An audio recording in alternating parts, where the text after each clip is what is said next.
Hey, everybody. We are back with another Human First AI Marketing Podcast. I'm your host, Mike Montague at Avenue 9. You can find us at avenue9.com. Very special guest this week.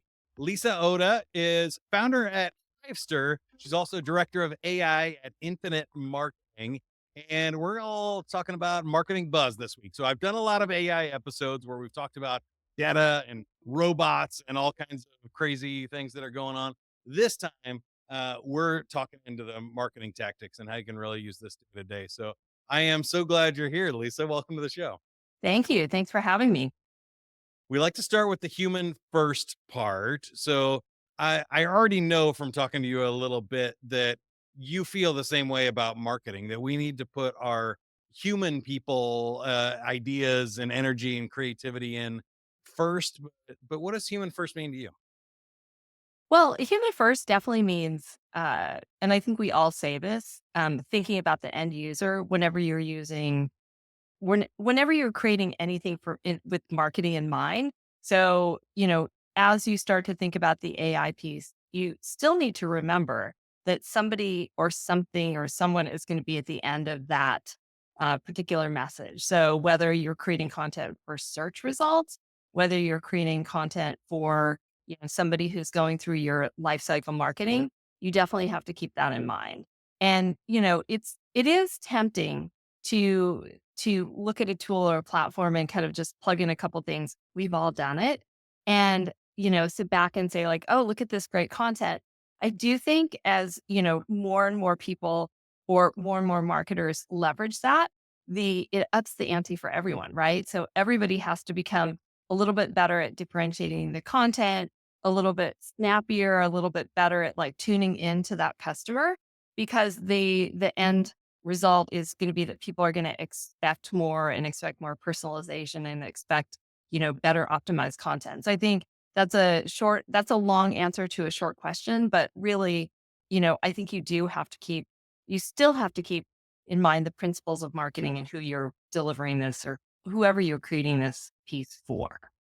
Yeah, me too. I mean, you're a very accomplished marketer. We're talking about going all the way back to eBay and One King's Lane and Upwork and stuff. So you've had quite a successful career, and I think that as I see this, the tools really allow more maybe bad marketing, or even at this point, average to above average marketing. But I think there's still room for exceptional marketers and creatives, and we've kind of seen that happening throughout our culture anyway. When there was 4 TV channels, the stuff on there, the people had to be the best of the best in order to get a show, but maybe the shows weren't the best. And then you get cable, you got 100 channels, and then we get the internet and YouTube. Well, now there's millions of creators. We really see typically more bad stuff, but the really top marketers and creators seem to still rise to the top. There's still opportunities for people. But what have you seen the big changes in industry and marketing over the last 2 years? Well, for sure, marketers are the heaviest adopters of AI. Kind of not a surprise. Uh, I think it's before like the folks I think IT is second, but marketers have been barreling into the AI space, which is going to make everybody more productive. You're going to, again, have more content coming out, which I think, is great. And to your point, yes, uh, you could have a marketer who's maybe not as experienced, and this is going to elevate. I was thinking earlier about one of your earlier podcasts where somebody said, is this like the Terminator or is it the Iron Man? Right? How do you want to think about this? Is this going to be a bot who's going to come in and take over? Or is it going to be that cape that you're going to put on top and it's going to allow you to fly and create that magic? And I think, for the good marketers are looking at it as more of the Iron Man, like, hey, this is going to allow me to fly around and be the superhero. And as I have stepped into this director of AI role at Infinite Marketing, I'm finding that that's the case, right? If I do my homework right, if I if I don't take the lazy way out and just plug a couple things in and expect amazing stuff, if I do my research and I fact check it and make sure that it's authentic and I sprinkle my magic on top. I think that's when you get the best results. I think the smart marketers are going to do more of that because it takes a couple more cycles. You have to do a little bit more copy and paste, but that's where the magic or the outcomes really shine through. I agree with you. The Iron Man analogy is my absolute Love it. favorite for what I'm trying to do here with Avenue 9, but I'm also a really big nerd. So I think what you said there is exactly right too. That I think if we slow down, we can skip the spammy part. We don't have to just use these tools to blast more messages and more junk out there. Smart marketers still realize that even if you use this tool and you go back and forth on a few edits and you take time to put thought into your outline before you and write a really good prompt before you put it into AI, you go back and forth with AI a couple times, and then you still edit the output before you publish. Yep. It's a lot of work, but it's also way less work than what we had to do just 5 years ago to do Yeah. the exact same thing, and we could still do it 10 times faster and create better outcomes than what was possible. So for me, it's really exciting opportunities to make some really cool stuff really fast. And then I found it best for like repurposing. We've all been frustrated. I'm sure you have in your career where it's like, what do we need another social media channel? Like I don't have time for TikTok or Blue Sky. We have this already. Like I don't but if I can now use AI to kind of take what I wrote for LinkedIn, rewrite it for Blue Sky, or create this podcast clip for TikTok, all of a sudden that's saving me a ton of time and effort. That's not really a human job. I'm not adding a whole lot of creativity by repurposing content. Yeah. Let the AI do that heavy lifting. I definitely think so. Totally 100% agree with you. I think when it comes to AI for the marketers, um, the ability to kind of remove some of those repetitive tasks to get to the things that are higher value. So you mentioned like some of the things in my background that I've worked on. I was going through some of my archives, and in 2019, I produced the human approach to AI for Upwork. And I went back and reread that like a week ago or so, and it's all about, AI isn't necessarily going to take people's jobs. It's going to make you think differently about how you approach tasks. So tasks within those jobs, and then to think about which tasks would you give to AI, maybe writing those repetitive social posts, versus, which ones would you give to like a human? Maybe that's the content strategy or the higher level like content framework. And I think that that is, to me, when I reread that, I was like, whoa, we wrote this in 2019, but it's still as relevant then as it is today. You were way ahead of the game there, certainly on AI, but I've kind of seen the same thing happening in my approach. For me, it was in social media. I wrote a book on LinkedIn called LinkedIn the Sandler Way. And it was just all about like, how do we take a human approach to social media? Because then everybody was like, oh, we have these feeds that we can cram full of stuff. And hopefully, if we get enough followers, someday somebody will buy from us. And we're like, maybe that's not the best approach. Maybe Right. we can take a direct, kind of human approach, even though I didn't use that term back then. It was really like, how do we do focus on engagement and not just like creation and just uh throwing up content everywhere, hoping that Yeah. somebody pays attention to it.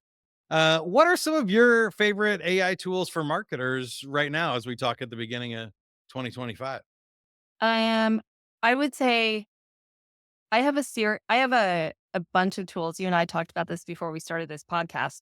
I'm a bit of a junkie. I keep like subscribing to things because there's just so much cool stuff out there.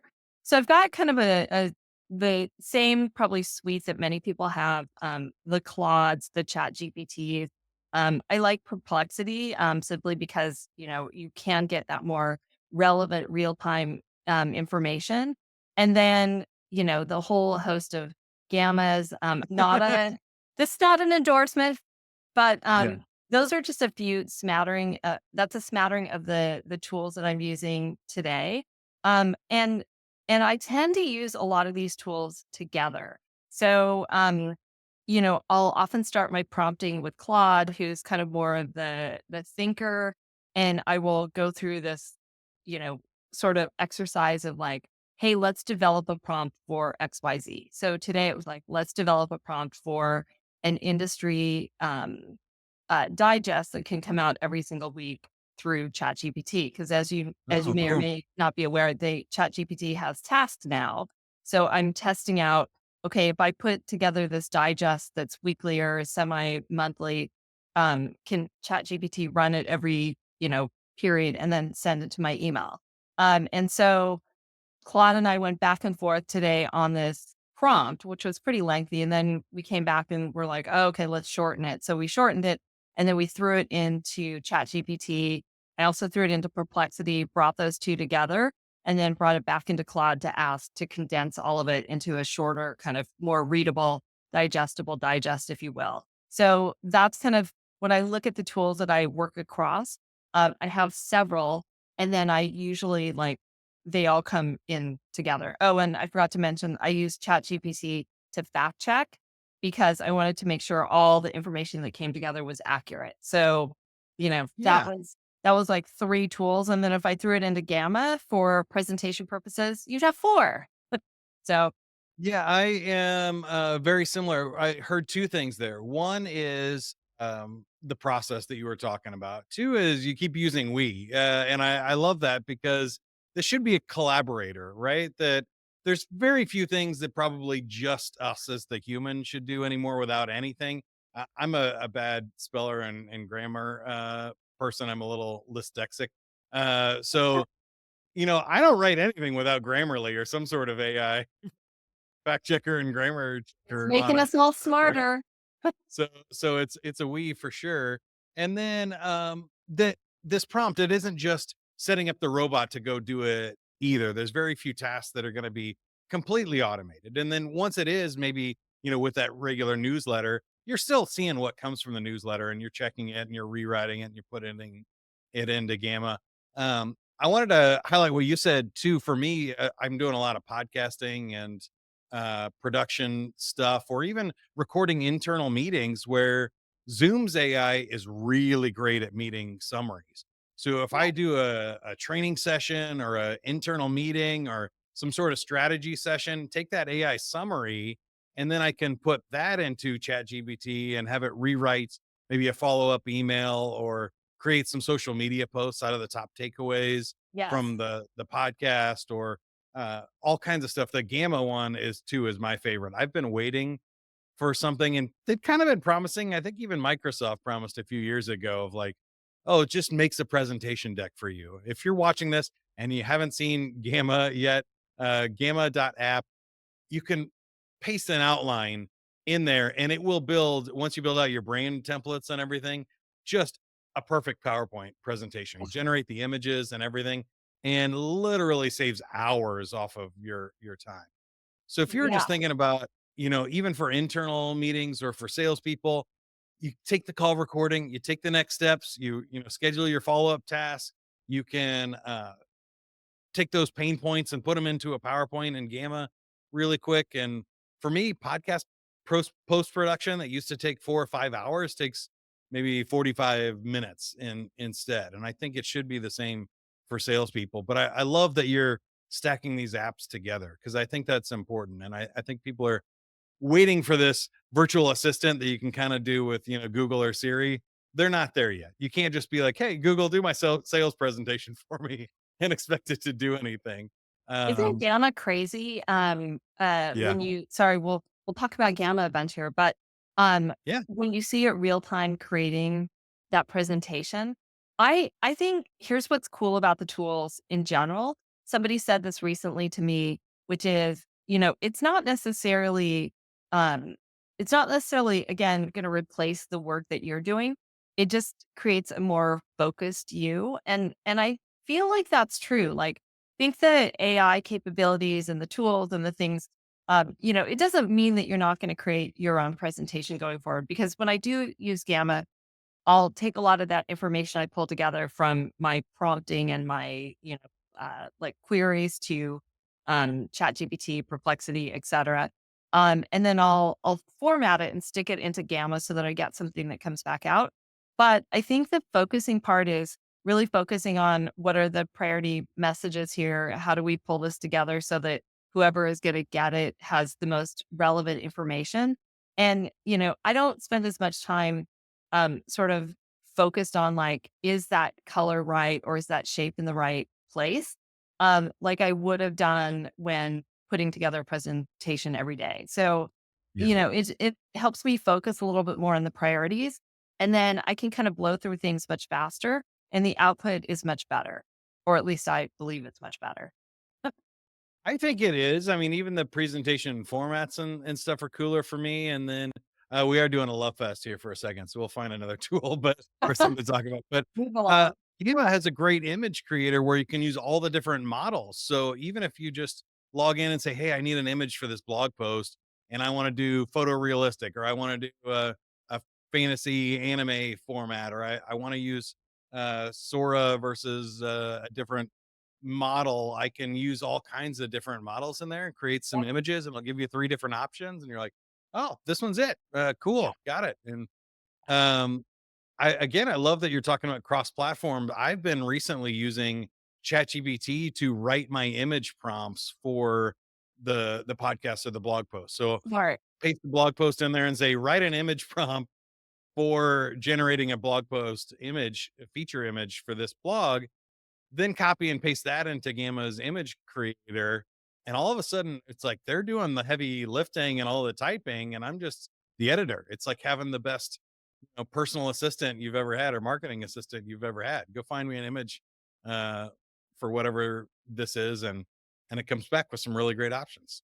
I think that's smart. Now, if you were to layer on the tasks feature in GPT, then you might be able to say, hey, every week create, these 5 topics and the prompts that go along for images, and then email it to me once a week so that I'm ready to go on a Monday with, these are the 5 blog topics or podcast topics that I want to cover. Yeah, And then I thought, just we should remember to mention some of the other tools like multimodal tools like Canva, which have a wealth of capabilities beyond just kind of the standard people think of, the image generation, but the ability to create your social image in there and then schedule it and connect it into your social platforms and then schedule it. And so there's some pretty cool stuff going on there that I think, is as we think about the future is definitely gonna probably grow and, evolve as those companies grow and evolve. Oh, and Midjourney as well too. Sorry, that's my last one. yeah, the video. Well, you made me think of a couple, and I'm gonna have to ask you whether you subscribe to more AI tools or content subscriptions, Netflix streaming services and stuff. Uh, Oh, for me, I'm down to just one, so I don't actually do that many streaming services anymore. But you reminded me that I use Elementor in WordPress and stuff for my website too, and they have a new AI generator. I think it uses OpenAI, but just on a page, you're making a landing page, and it's like, oh, give me some ideas for this title, or help me write these, 4 bullet points for this landing page. And man, the amount of time that you're saving is incredible compared to what we used to do. yeah. Started out in my career where I was handwriting the HTML code to build the website, to now have all of that done and even layouts. You can say like, give me a 3 column layout and it'll build it in WordPress for you, and then give you placeholders for titles and stuff. It's really a cool time to be alive and a cool time to be a marketer, because I think in a world when you can make anything, the question becomes like, what are you going to make? What's your strategy? How creative can you be? How cool uh can you make something, or how good are you at relating to the audience and creating something that anybody is ever going to want to read, watch, or listen to? I would agree. When you were just talking about WordPress and the capabilities within it, I had a similar experience with Wix while building out my website. And the ability to have that extra helping hand in terms of like what's the meta description for this particular section. Can you take a look at the copy and kind of finesse it real time within the tool? I probably in a past life would have spent days going back and forth on that stuff and making sure that the copy was right and making sure everything tied together. And I think I got it done in a day. I ended up with a slight glitch on something and I went and asked Claude, hey, what's going on here? And Claude came back and said, do you want me to write the code for you? And I was like, whoa, like, Yeah, sure. okay. As long as you don't blow up my website. So yeah, it's crazy and fun.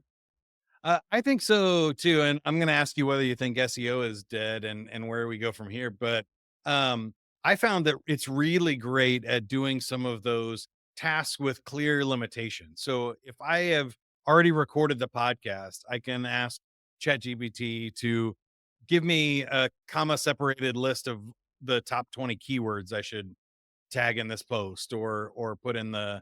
the SEO or write an SEO optimized meta description for this or give me a 250 character tweet about this that I've already created. And all of a sudden now I'm not wasting that time of like trying to write and rewrite and how many words do I have Yeah. and guessing about what keywords I'm stuffing. It can do all the research and say, what are the most popular hashtags for the social media posts and just copy and paste those right in and then Yeah. saved me a ton of time. I love that. So what's your take on where we go from here on SEO and is there an AIO? Is there a way to optimize to get listed in Perplexity or what do you think maybe are the more interesting channels and the less interesting channels going forward? Well, so this comes up quite often. I just recently took a class, and we talked about that as one of our kind of sidebar questions. Um, I actually think, you know, when it comes to SEO, and this goes back to the beginning of our conversation, quality content and making sure that it's factual and authentic and accurate and all that stuff. Um, is still the key, right? Because that content is still gonna rise to the top. It's probably more important as we go forward.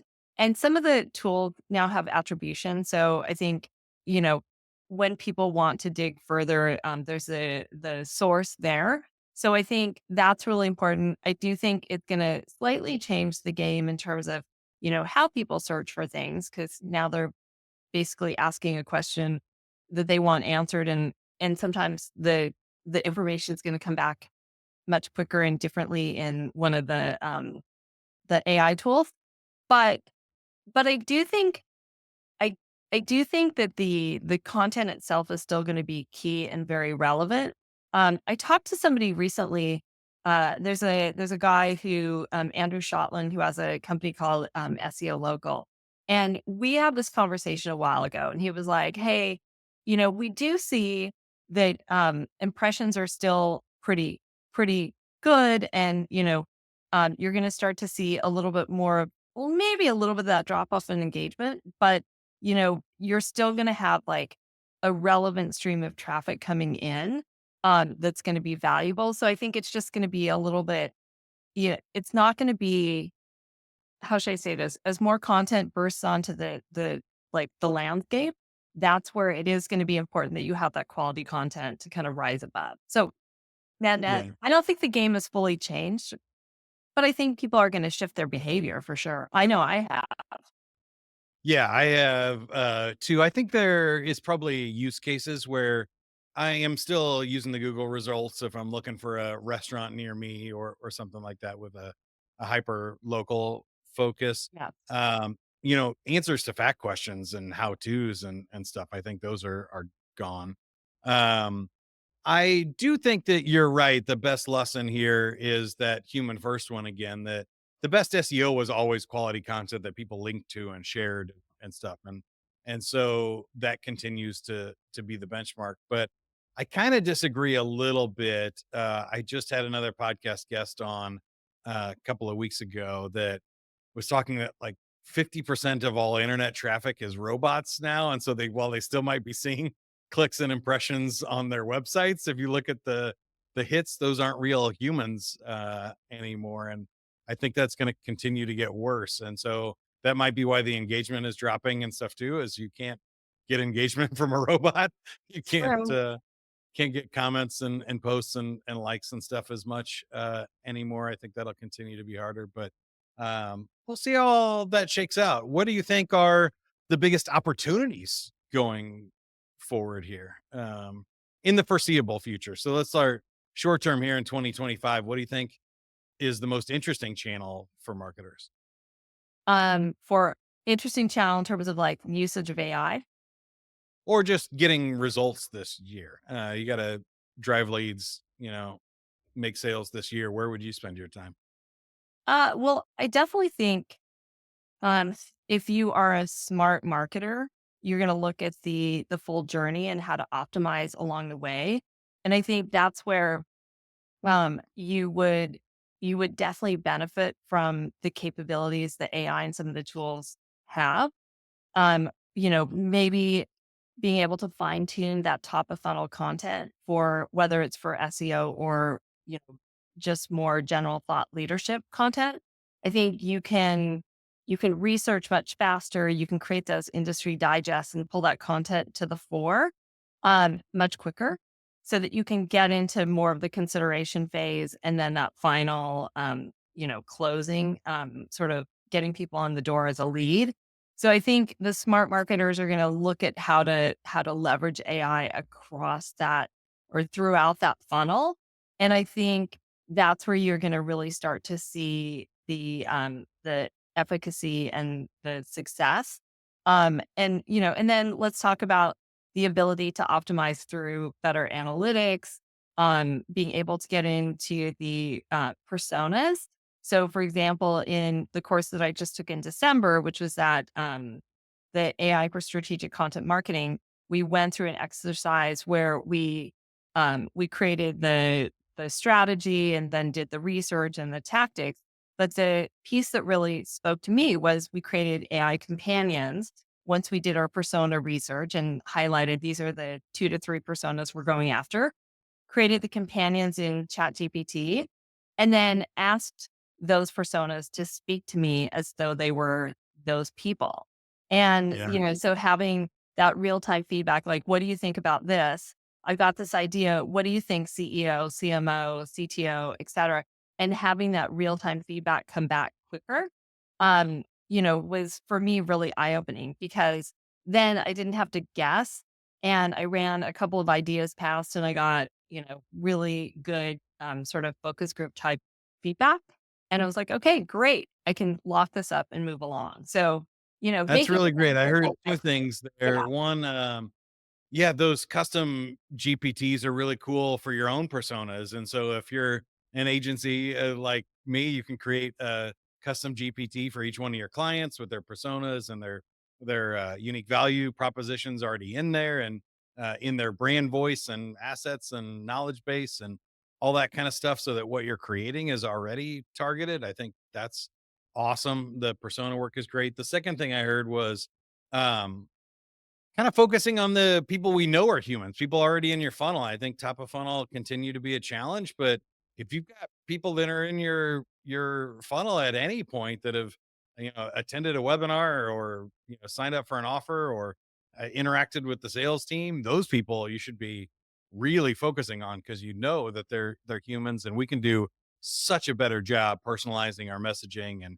like you said using our analytics and automations and sequences and workflows to just really hone in that for the highest conversions possible. That's great. Yeah, for sure. All right, last one. It's the fun one. We're almost out of time here, so I got to ask you if you look way out in the future, let's say like at least 5 years, but maybe 10, 15 years, where do you think it all shakes out? Do we have AI selling and marketing to AI? Um, you know, are we all on the beach, retired because AI has provided everything we need? Do you what do you think the world of um, marketing or the world in general looks like if you play this out? Whoa. Well, that's an interesting one. I'll tell you what my hope is. My hope is it goes back to the Terminator versus the Iron Man. I hope it's the Iron Man scenario where AI is kind of helping us become better focused individuals, and we can apply that that the knowledge and capability to things like, like cancer research or, things that truly add value to society. And that's my idealistic perspective.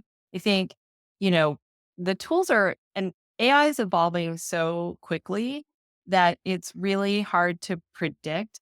I think everything is going to get better and better. And I hope we use it better and better. And by the way, someone's still going to have to, I think, we're still gonna have to make our own breakfast. Maybe not. Still gonna have to, like fix the dishwasher and that's Samsung's gonna releasing, help refrigerators with AI built in them that are just gonna see your ingredients in order, and who knows about making the food itself, but hard to um, say. Hard to we're say. definitely working towards that. I think the robots have come a long way. Have you seen the robots that can make breakfast and stuff now? They're getting better at it. I have not, but I do know I will share this last funny story. I had a conversation with ChatGPT today while I was building up my digest. And it's ChatGPT said something and I said, "Oh, was that an intended pun?"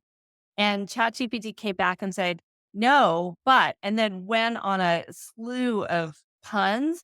And it just, I mean, like every construction industry pun you could ever imagine. And I was like, "Whoa, I actually need to get back to work." And ChatGPT came back and said, "You nailed it." And then just like continued on. And I was like, I gotta.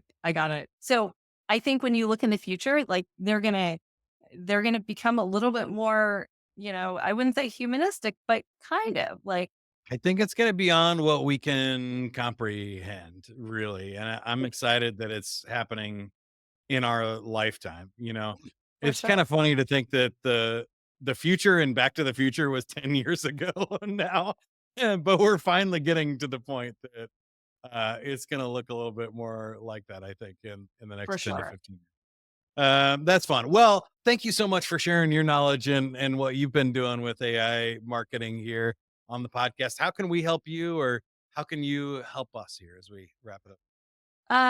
I think, just let's share ideas and, remember to be authentic and think about AI, using it in an ethical way and making sure that, we still apply our human creativity um, to to the things that we do.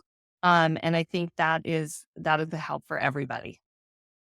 I love it. Again, we've been talking with Lisa Oda, founder at HiveStir. They're creating a marketing buzz all over the internet, and she is also director of AI at Infinite Marketing. Connect with her on LinkedIn. Reach out, find them. The website's infinitemarketing.com and .ca. oh, .ca. Yes. There you go. Thank you for the correction. Find her at infinitemarketing.ca and also avenue9.com. You with any nice strategy where, I've been working, you know, podcast, write a book, engage a community. That's the kind of stuff that I love. Or just figuring out how we solve some problems for everybody. So until next time, keep going, keep learning, have fun with it, everybody. We'll see you. Thank you.